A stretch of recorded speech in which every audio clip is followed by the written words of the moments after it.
Serial Sandiwara Radio Saur Sepuh dalam kisah Perjalanan Berdarah.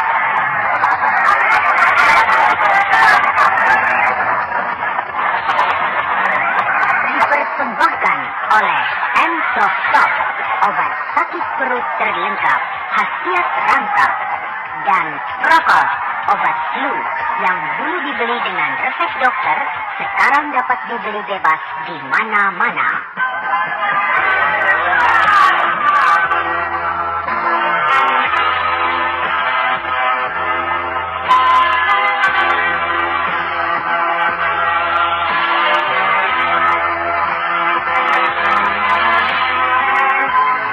Naskah karya Niki Kosasus. Didukung oleh Ferry Fadli sebagai drama, Ahmad Insan sebagai Samba, Petrus sebagai Gotawa, Eli Ermawati sebagai Mantili, Ade Yulia sebagai Harnum, Met Hendra sebagai Gardika, dan Jailani sebagai Cendala.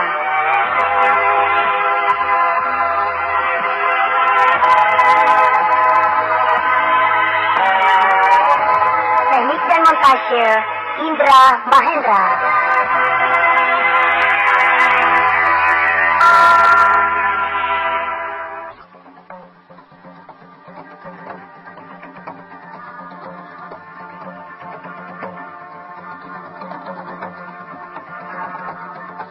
Dalam kisah yang lalu dikisahkan, suhu politik di kerajaan Kuntala memanas, di mana sebagian besar tokoh-tokoh pimpinan teras kerajaan bersepakat untuk menggeser Sri Baginda Maharaja Kuntala, dikarenakan Sri Baginda dianggap tidak tanggap terhadap gejolak zaman, di mana banyak kerajaan-kerajaan terjajah bangkit menuntut kemerdekaan.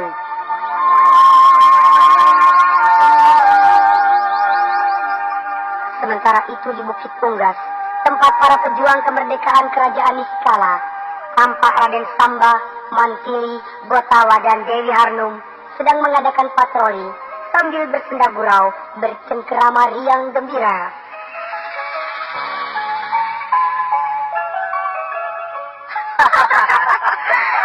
Bayangkan saja ya, hanya satu jin, bumi dijejak, terjadi gempa bumi. Dia menangis, dunia banjir. Kalau ada 10 jin saja, jadi apa dunia ini? Tidak disangka, Raden Samba ini diam-diam pintar bercerita juga. Diam-diam? Genit juga. Itu lihat, menjangan. Oh iya, menjangan. Iya, 5 ekor. Wah, besar-besar lagi. Wah, dapat satu saja. Cukup untuk makan 1 minggu. Ayo kita tangkap. Ayo, ayo.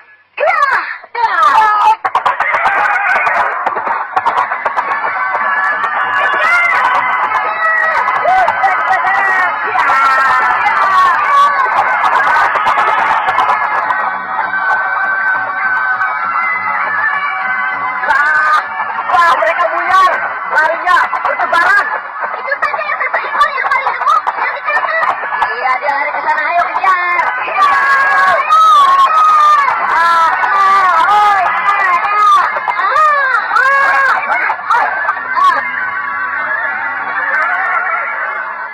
Raden Samba jatuh ke jurang. Samba jatuh ke jurang.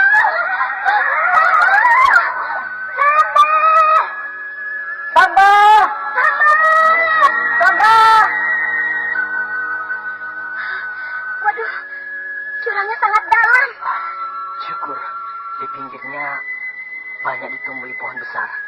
Mudah-mudahan dia tersangkut dan tidak terhempas ke dasar jurang. Aku akan turun ke bawah. Tidak, aku saja. Jangan. Kalian berdua tunggu di sini. Biar aku yang menuruni jurang ini. Oi! Oi! Samba! Samba! Samba! Jangan ada yang turun. Aku akan naik sendiri. Syukurlah, dia selamat. Ya, dia bisa berteriak. Berarti tidak mengalami cedera. Ya, dan kita jangan ada yang turun. Biar dia sendiri yang akan naik. Raden Samba pasti bisa melompat ke atas, mempergunakan ilmu meringankan tubuh. Iya.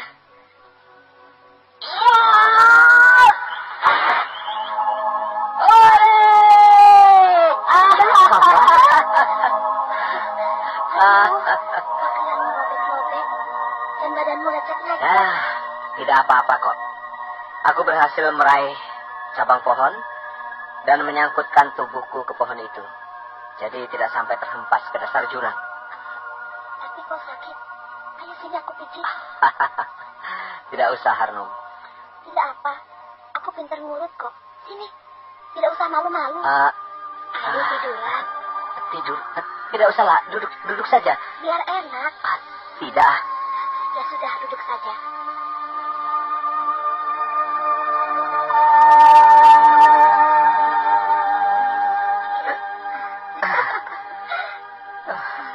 Kasihan kuda yang waktu memburu menjangan itu.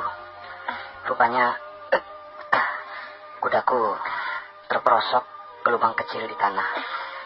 Jadinya kuda itu bersama aku terlempar ke jurang. Tapi pedangmu berhasil merobek teguk menjangan itu. Oh ya? Iya. Kalau begitu menjangan itu sudah mati. Dan tidak akan jauh dari sini. Ayo kita cari yuk. Biar sajalah. Sayang kan? Susah payah kita memburunya. Lagi pula menjangan yang aku kenai paling besar dan gemuk.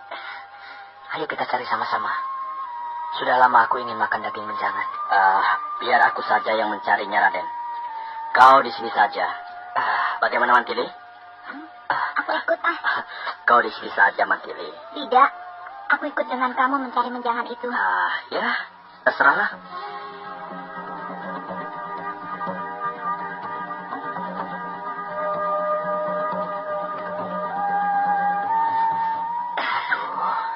Jangan keras-keras. Pelan-pelan saja mijitnya. Kalau pelan-pelan lama sembuhnya. Tapi aku kan tidak cedera. Memang tidak. Ada urat-urat dan otot-otot yang perlu dibetulkan. Oh ya? Iya, Kau belajar urut dan pijit di mana? turunan. Turunan. Nenekku jago mijit. Oh.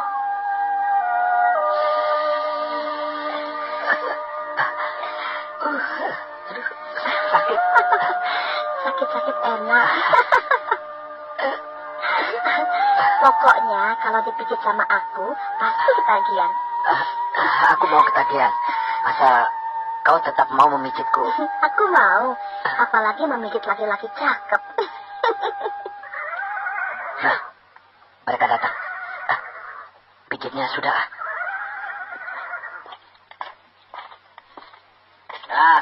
Ini menjangannya. Wow, besar. Iya, cukup untuk persediaan makanan 1 minggu. Ayo kita kembali ke markas. Kita masak menjangan itu. Iya. Wah, aku naik apa ini? Aku tidak punya kuda, kan? Sama aku saja. Ayo naik ke punggung kudaku. Ayo naik. Kudaku besar dan kuat. Dinaiki 2 orang sekaligus tidak akan apa-apa. Ya, baiklah.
Memang benar kata orang, daging menjangan paling enak dibanding dengan binatang manapun.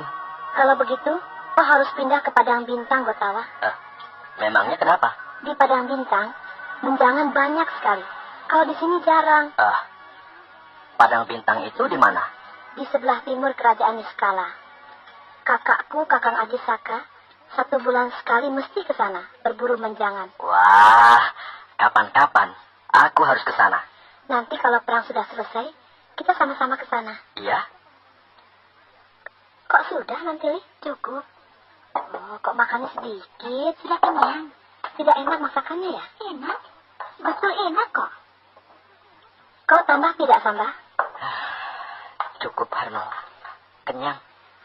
Kalau para bangsawan makannya sedikit, tidak seperti aku, rakyat jelata, rakus. Alah, kau juga sedikit makannya. Cuma 1 piring, sudah berhenti. Tidak tambah lagi, kan? Kenyang. Awas, panah!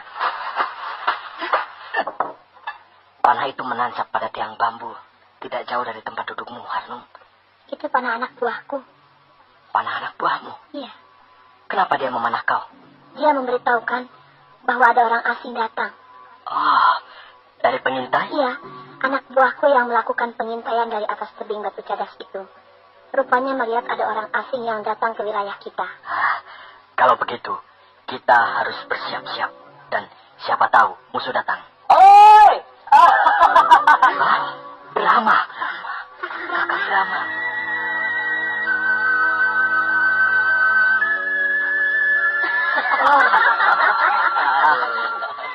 Apa kabar, Manjeli? Raden, Gotawa?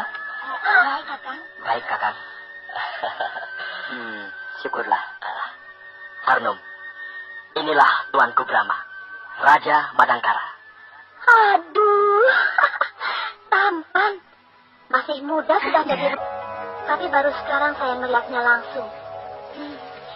Tadinya saya kira orangnya tinggi besar, jambangnya gede, kumisnya lebat, pakai gelang bahar. Pokoknya serem. Tak taunya kecil, kurus, lembut seperti perempuan. Kakakmu juga sering bercerita tentang kehebatan kau, calon Panglima Dewi Hanum. Aku kira orangnya kekar, galak, pokoknya tegar. Tidak taunya gadis mungil yang sangat cantik. Satu-satu. Bagaimana kabarnya Ramanda dan Ibunda, Kakang? Sehat walafiat. Syukurlah.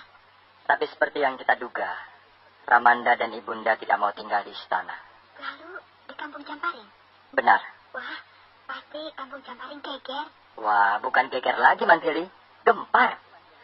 Rakyat berbondong-bondong datang, menghaturkan sembah pada Ramanda dan Ibunda. Rakyat sangat bersuka cita. Kedua orang tua kita sudah kembali.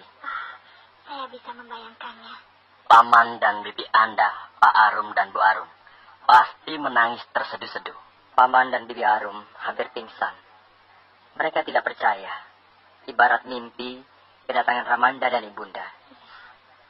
Puji syukur, Ramanda dan Ibunda diterima oleh rakyat dengan penuh kehangatan. 7 hari 7 malam rakyat Madangkara pesta, merayakan kembalinya kedua orang tua kita. Tiap hari tamu datang. Para pembesar keraton semuanya tumplek ke Kampung Camparing. Sayang kita berada di sini ya. Kalau tidak, kita pun ikut menyaksikan kebahagiaan itu. Tidak apa, Raden Samba. Karena memang sudah begitulah hukumnya yang paling utama dari para pendekar. Harus berani dan bersedia merasakan pahit paling awal. Dan merasakan manis paling akhir. Iya, benar Kakang. Kitalah yang paling menderita waktu membebaskan Ramanda dan Ibunda dari cengkeraman kerajaan Kuntala. Waktu tenaga bahkan jiwa kita pertaruhkan. Musuh tak henti-hentinya menggempur kita. Ribuan panah, tombak, pedang, bahkan beberapa jenis ilmu kedikjayaan dari beberapa tokoh golongan hitam yang berilmu tinggi berhasil kita atasi, meskipun dengan susah payah. Kemudian kita menjadi lega dan bersyukur bahwa usaha kita tidak sia-sia. Perjuangan kita membuahkan hasil yang gemilang. Itulah letak kepuasan kita. Perkara yang datang kemudian berupa puji dan sanjung, ataupun sajian pesta pora, adalah merupakan yang kedua. Begitulah Raden. Daulat Kakang. Aduh, Dasar raja, biar masih muda, bicaranya tinggi sekali. Aku sampai berpikir keras untuk bisa menangkap maknanya. Kakang Rama, Kakang datang ke sini, apakah ada sesuatu yang maha penting, Kakang? Mandili. Pertama, aku rindu pada kalian. Kedua, aku membawa berita yang teramat penting, yang menyangkut masa depan kerajaan-kerajaan terjajah. Berita apa itu, Kakang? Di kerajaan Kuntala telah terjadi kudeta. Hah? Kudeta? Ya, perebutan kekuasaan. Siapa yang melancarkan kudeta, Kakang? Tumenggung Raksa. Oh, Tumenggung Raksa. Tumenggung Raksa bersama 10 orang Tumenggung lainnya, tokoh-tokoh teras pemerintahan kerajaan Kuntala, berhasil merebut kekuasaan tanpa pertumpahan darah. Kudeta tanpa pertumpahan darah. Ya, sebab didukung sepenuhnya oleh angkatan perang kerajaan Kuntala. Pantas. Kalau begitu, Panglima Perang Arya Rongkah ikut terlibat dalam perebutan kekuasaan itu, Kakang. Benar. Dia mendukung Tumenggung Raksa. Hebat Tumenggung Raksa itu. Bisa mendapatkan dukungan dari semua tokoh penting. Iya. Dia sedang mengalami masa jaya. Inilah kesempatan yang paling baik untuk menggempur kerajaan Kuntala. Benar, Dewi Harnum. Untuk itulah aku menemui kakakmu, Bang Bara Ajisaka di wilayah utara. Jadi, Anda sudah berjumpa dengan kakak saya? Sudah. Sebab dari Madangkara, aku langsung menuju ke wilayah utara, menemui kakakmu. Bagaimana katanya? Besok pagi, kerajaan Niskala diserbu. Oh, besok pagi? Ya, besok adalah hari yang paling bersejarah. Sebab bukan hanya di sini, di kerajaan Niskala akan terjadi perang kemerdekaan. Akan tetapi di semua kerajaan terjajah. Hah, benarkah? Ya, kerajaan Selimbar, kerajaan Salingkuh, kerajaan Saptarema, dan di sini kerajaan Niskala. Besok pagi sudah sepakat serentak mengobarkan perang kemerdekaan. Mampuslah si Tumenggung Raksa yang sok jago itu. Biar biji matanya keluar dan kepalanya pecah melihat semua kerajaan jajahan bangkit menentang kerajaan Kuntala.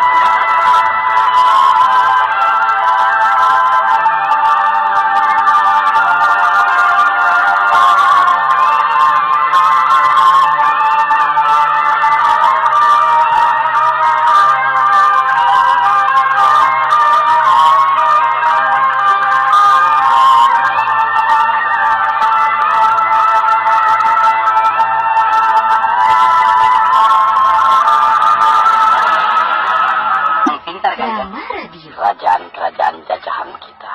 Oh ya? Di saat kita baru saja melakukan kudeta dan belum pulih dari suasana yang cukup membuat goncang kerajaan Kuntala, sibuk melakukan pembenahan di sana sini, mereka kerajaan-kerajaan jajahan semuanya bangkit. Perang kemerdekaan berkobar di mana-mana. Tumenggung Raksa, maksud saya Baginda Raksa akan diuji kemampuannya. Iya. Begitu jadi raja, langsung dihadapkan kepada persoalan-persoalan yang bisa bikin kepala botak. Kalau cuma satu kerajaan yang memberontak, enteng. Tapi kalau 6 kerajaan sekaligus, wah, biar besar dan kuatnya kayak apa, angkatan perang kerajaan Kuntala itu tidak mungkin akan sanggup membagi kekuatannya menjadi 6 bagian kekuatan yang bisa diandalkan kehebatannya. Terserahlah bagaimana kebijaksanaan raja kita yang baru itu.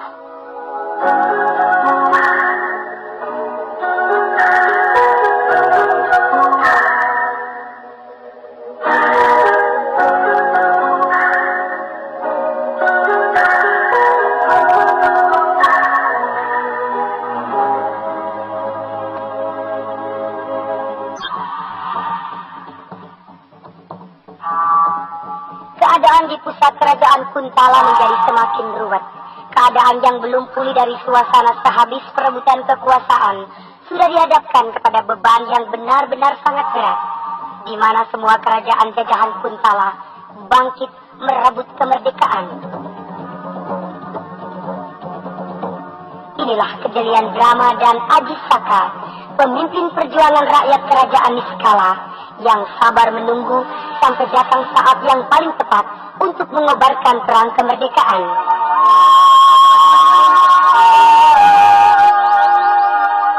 Bagaimana Apakah reaksi Tumenggung Raksa sebagai Raja Madangkara yang baru di dalam menghadapi kenyataan itu? Nah, pendengar yang budiman, marilah kita ikuti lanjutan serial Sandiwara Radio